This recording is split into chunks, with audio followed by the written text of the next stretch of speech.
So I'm drilling with a strong headwind here, flowing down the river at me, and I'm trying to cast dry flies. Now, dry fly casting in the wind gets much, much harder, but if I could give you a few little tips, when you're casting into a headwind like this, there's a couple of things that you need to do to be able to get your cast out properly.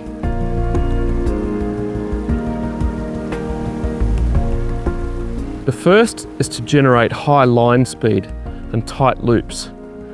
If you've got a nice slow casting style like this, your fly is not going to turn over in the wind because there's not enough power transferred through to it. So my fly is just falling back where my fly line is there. What I need to do is increase my line speed and cast tighter loops and get that to punch through the wind like that. And you'll notice that's turning over a lot better now.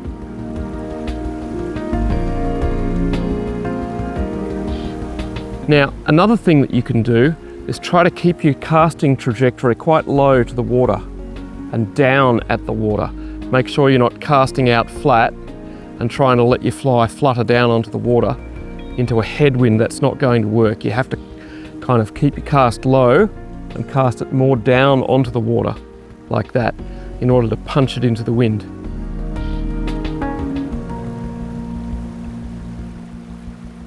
So here's a couple of other things that you can do if the wind is really giving you trouble when you're dry fly fishing.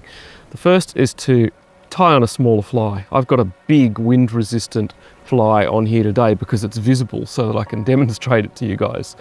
But if I was just fishing in these conditions, I'd definitely be fishing a smaller, more aerodynamic fly. It's going to cut through the wind easier.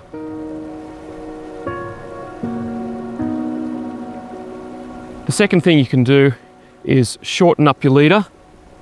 Fish slightly heavier tippet. So I've got a pretty long leader here today. This is about 17 foot and down to 6x tippet to this fly, but that's making it pretty hard to cast. If I shortened that up quite a bit, it would definitely make the job easier.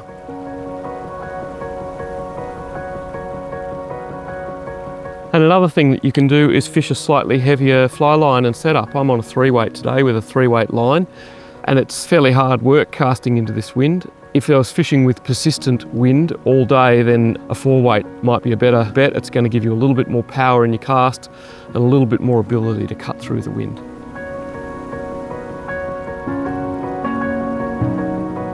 So that's some tips for dealing with a headwind. Dealing with a tailwind can also be very difficult if you're wanting to make slackline presentations. I'll just turn around this way and cast, and you notice that if I cast this way, the wind just wants to straighten my leader straight out like that, and it makes it quite hard to deliberately cast slack. So if you're casting with an upstream wind, a wind coming from behind you, and you want to make a slackline presentation, you need to underpower that forward cast, and again keep the casting trajectory down a little bit onto the water so that you're landing the leader on the water, but the fly is still aimed down at the water. Whereas if you're casting out more straight like that, more flat over the water, the wind is just going to get hold of the fly and straighten your leader out completely. So I hope that helps you dry fly fishing, guys. Leave us a comment down below and let me know what you think.